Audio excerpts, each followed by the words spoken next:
I wasn't always this person, tired, worn down, and unsure of who I am. There was a time when I belonged somewhere, when life felt simple and full. Back then, everything revolved around the village. It was small, quiet, and predictable, but it was home. The mornings smelled of damp soil and jasmine, and the evenings were filled with the sound of crickets and the occasional bark of a dog. The air was fresh, carrying the faint sweetness of ripening grain, and the sky stretched endlessly, a perfect blue that made you feel like you could breathe forever. Our house was small, mud walls, a straw roof, and 2 rooms that felt bigger than they were because of the love that filled them. My mother cooked on a clay stove in the corner of the kitchen, her hands moving quickly as she flipped flat breads. She didn't talk much while she worked, but you could feel her care in the way she packed every meal. My father spent his days in the fields, his hands rough and stained from years of work. He'd come home in the evenings, wash his feet by the door, and sit with me under the light of our single oil lamp. He'd help me with my schoolwork, even though he didn't understand most of it. "You'll do great things," he'd say, his voice steady and sure. "You'll make us proud." The village was alive in ways the city could never be. Neighbors weren't just people who lived nearby. They were family. If someone got sick, the whole village showed up with food and medicine. If there was a wedding, we all danced until our legs gave out. And when someone died, we mourned together. The women sang low, sad songs, and the men carried the body to the burning ground. Life wasn't easy, but it was shared. No one carried their burdens alone. During the harvest, the whole village worked together. We cut the grain by hand, singing songs to keep the rhythm. At the end of the day, when the work was done, there was this feeling like we'd owned our place in the world. The older women would bring pots of food to the fields, so no one had to stop working when hunger called.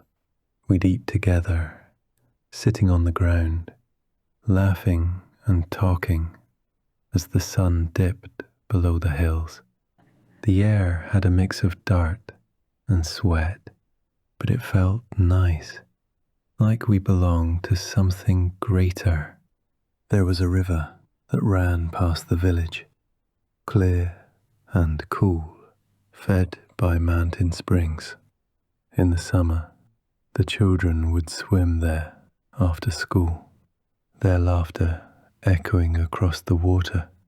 The older boys would dive from a rope swing, tied to a mango tree, their bodies cutting through the water like arrows, while the girls washed their hair in the shallows, braiding flowers into it. The river was not just a place to cool off. It was where we felt free.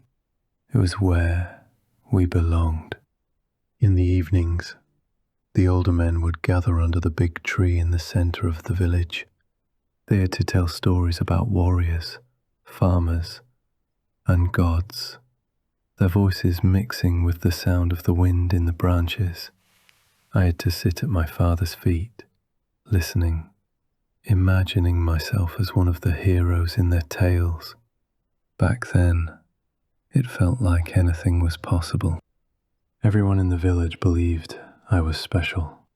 My teachers said I was smart, that I could do things no one else could. "He will break free from the soil," they said. "He will touch the sky." My parents believed it too. My mother sold her wedding jewelry to pay for my college tuition. My father gave me a bundle of carefully saved money the night before I left. "You carry all of us with you now," he said, his voice steady. "Every prayer, every sacrifice, every hope we have ever had. The night before I left, the whole village came together to send me off. My mother cooked my favorite dishes, and the men brought out their drums. We danced under the stars, and the old women blessed me, pressing their hands to my forehead and whispering prayers. The children watched me like I was some kind of hero. I smiled and stood tall, but inside I felt a strange weight. I told myself it was excitement, but deep down I knew it was something else, something heavier. That night I lay awake, listening to the sounds of the village, the bird calls, the distant barking of a dog, the rustle of the banyan tree in the wind. I told myself I was ready. I told myself I could carry their dreams without breaking. But as I stared at the ceiling, doubt crept in. What if I failed? What if I could not live up to their hopes? I pushed the thoughts away, but they lingered, circling in my mind, like shadows I could not escape. I did not realize it would be the last time I had heard those sounds. The bird calls, the rustle of the banyan tree, the distant bark of a dog. At the time, I told myself I was leaving behind something small, to reach for something bigger. But I was not just leaving a place, I was leaving a part of myself, a part I would not even realize was missing until years later, when I would find myself searching for it, in the silence of the city. The city promised me everything, but it took more than it gave. It did not break me all at once. That would have been merciful. Instead, it chipped away at me, piece by piece, until I did not know who I was anymore. When I first arrived, I was amazed. The buildings were tall, their windows catching the sunlight and scattering it like broken glass. People moved quickly, their faces set with purpose. They walked like they were part of a machine, each step fitting perfectly into the rhythm of the city. The noise was constant, cars honking, footsteps pounding, sirens wailing. Everything felt alive, and I thought I could be part of it. I thought I belonged. I found a job as an accountant at a consultancy firm. It was not much, but it felt like a start. My desk was in the far corner of the office, away from the noise of phones and conversations. My name was printed on a small plaque, though they spelled it wrong. I did not care. For a moment, I thought it meant I mattered, that I had a place here, even if it was small. The first few weeks were good. I wore clean shirts and polished shoes. I carried a notebook and nodded in meetings, even when I did not understand what was being said. My job was simple: check numbers, fix mistakes, send reports. It was not exciting, but I told myself it was important. I told myself I was building something, even if I could not see what it was yet. But the feeling did not last. The desk started to feel like a cage, trapping me in a routine that drained me. The plaque with my misspelled name stared at me, a reminder that I did not really belong. Not to this office, not to this city. The numbers on the screen blurred together, endless rows that meant nothing to me, but everything to someone else. The yellow lights above buzzed softly, casting a pale glow that stretched the hours into something endless. The air smelled like burnt coffee and cleaning spray, a mix that clung to my clothes and followed me home. I started to feel like one of the numbers I worked with, small, replaceable, meaningless. The commute was worse. Every morning, I packed into the train with hundreds of others. We stood shoulder to shoulder, swaying as the train screeched and jolted. The air was thick with sweat and heat, damp and suffocating. People clutched their bags and phones, their eyes fixed on nothing. Their faces were blank, tired, and worn down. I told myself it was temporary, that I was working towards something better, but every day I felt further from the person I used to be, as if the city was slowly erasing me. At first, I tried to hold on to myself. I hummed quiet songs from the fields back home, lullabies my mother used to sing. I hummed on the train, a soft sound swallowed by the noise around me. I hummed in the elevator, the sound blending with its hum. I hummed at my desk, filling the silence with something that felt alive. It was my way of remembering who I was, a small act of defiance against the city's indifference. The hum reminded me of home, of the fields, of my mother's voice. It was the one thing the city had not taken from me yet. One day, a woman in a grey jacket stopped me.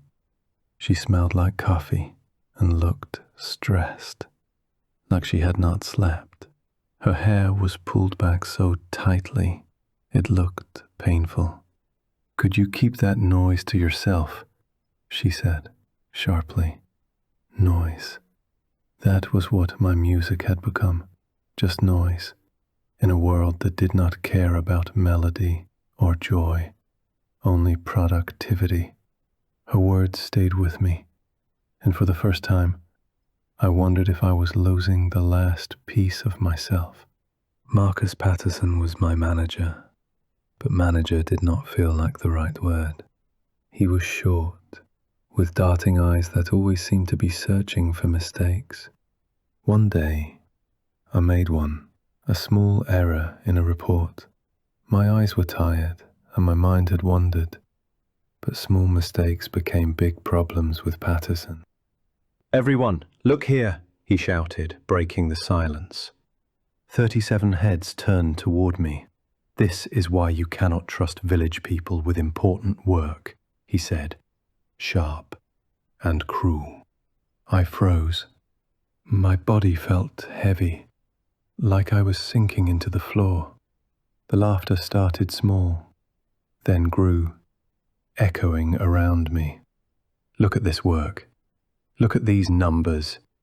If you cannot handle basic tasks, maybe you should go back to the farm you came from." Gia from payroll giggled behind her hand. Yuno from IT nodded, glad it was not him. Sarah from HR took notes, like my humiliation needed to be recorded. 37 people pretended not to watch, but saw everything. For 5 minutes, I stood there, my hands trembling at my sides, my face burning with shame. When it was over, I stumbled to the bathroom. The lights buzzed softly, and the tiles were cold under my feet. I locked the stall door and pressed my head against the metal. The sobs came, loud and ugly, my chest burning with every heave. My breathing was uneven and painful, each gasp scraping against my throat. I slammed my fists into the walls, the dull ache in my knuckles grounding me. The pain was sharp, but it was not enough. It could not touch the deeper ache, the one I did not want to think about. I hated myself for crying, for falling apart so easily, but the tears would not stop. as if they had been waiting for this moment to escape. The shame pressed down on me, heavy and suffocating. I wanted to scream, to claw it out of me, but I knew it would not matter. I thought about the person I used to be, the one who believed he was strong, who thought he could handle anything. Now, I was not sure if that person had ever been real, or if I had just been lying to myself. The city did not care. No one cared. And maybe, worst of all, I did not care anymore either. Someone entered the bathroom. I heard the door creak open, the shuffle of shoes on the tiles. They paused, maybe hearing the sound of my sobs, then left without a word. That is the kindest thing you can do in the office bathroom. On the stone walls, someone had carved words into the paint. I want out. Nobody cares. Save yourself. This place kills dignity. I went further and saw more. Work, sleep, repeat, die, escape while you can. Happiness is a scam. Further below, someone had written, "They will replace you tomorrow. Hope is dangerous here." I ran my fingers over the lines, feeling the grooves. The words felt like a reflection of my own thoughts, carved by people who had broken here before me. I left the words behind, but they stayed with me. Months later, when the memory of humiliation had dulled, I tried to hum again. What came out was not music, but a cracked voice that broke into coughing. My throat burned, dry and raw, as if the air itself had scraped it clean. I stopped and stood in the dim light of the alley outside my box home. The silence pressed in, heavy and still. I imagined a place where nothing hurt, where life felt simple and kind. A place where the weight I carried would finally lift, but without hope. Even that dream felt empty. Now, I could not remember the sound of my own hum. Every train ride, every impatient glare, every sharp word had worn me down. The city finally took everything. My voice, my joy, my sense of self. It wrung me dry, leaving behind only an empty shell. Shiny on the outside, but hollow on the inside. You might ask, why not leave? Why not go back to the person I was in the village? The answer is simple. The numbers won't let me. It's all there on my desk, a faded calculator, its buttons worn smooth from years of use, the 7 button barely working, but familiar to my touch. Beside it, a notebook with yellowed pages smudged with ink and sweat. Every night, I sit down and do the math that keeps me here, trapped in a cycle I can't escape. The city is clever. It let me believe I was in control, that I was making choices. But now, I see it clearly. I'm not just stuck in the city's machine. I've become part of it. Here's how the numbers break down. Rent takes $800. For a room so small, I have to turn sideways to reach the window. The view, a distant road, 2 leafless trees, the same grey, smoky sky, and an opposite building that mirrors mine. Sometimes, I wonder if someone on the other side is staring back, just as trapped, just as tired. Utilities add another $120 with electricity that flickers, like it's deciding whether to abandon me. The light above my desk dims at the worst moments, as if mocking my attempts to work through the darkness. Food costs $400, stretched thin across discounted items. and whatever's left on the shelves at closing time. Each trip to the store feels like a quiet battle, searching for bargains, calculating every dollar, and settling for what's cheapest rather than what's wanted.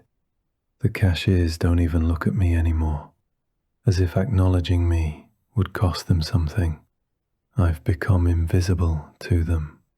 Train fare drains $250, the price of being crushed against strangers twice a day, breathing in their sweat, surrounded by their tired faces.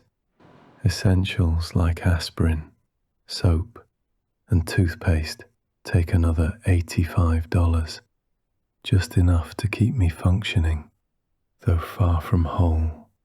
After all that, I'm left with $231. From that, $69 goes home every month. I imagine my mother counting those notes from the envelope with trembling hands, folding them into the same tin box where she once kept her wedding jewelry. She sold it years ago to send me here. She tells the neighbors, "Our boy is doing so well in the city. He lives in a big house, and I can hear her smile when she calls. He's making something of himself in that big company. But what have I really made? A puppet at a desk, a liar who performs twice a week, a man who's forgotten how to hum, a disposable slave, a punching bag for my manager." The phone calls are performances now. Twice a week, I stand in my tiny room, staring at the water stains on the ceiling. I say, "Things are going well," forcing warmth into my voice. The job is challenging but rewarding. The lie comes so easily now. It scares me. I'm looking at bigger apartments, I add, knowing this room is all I can afford.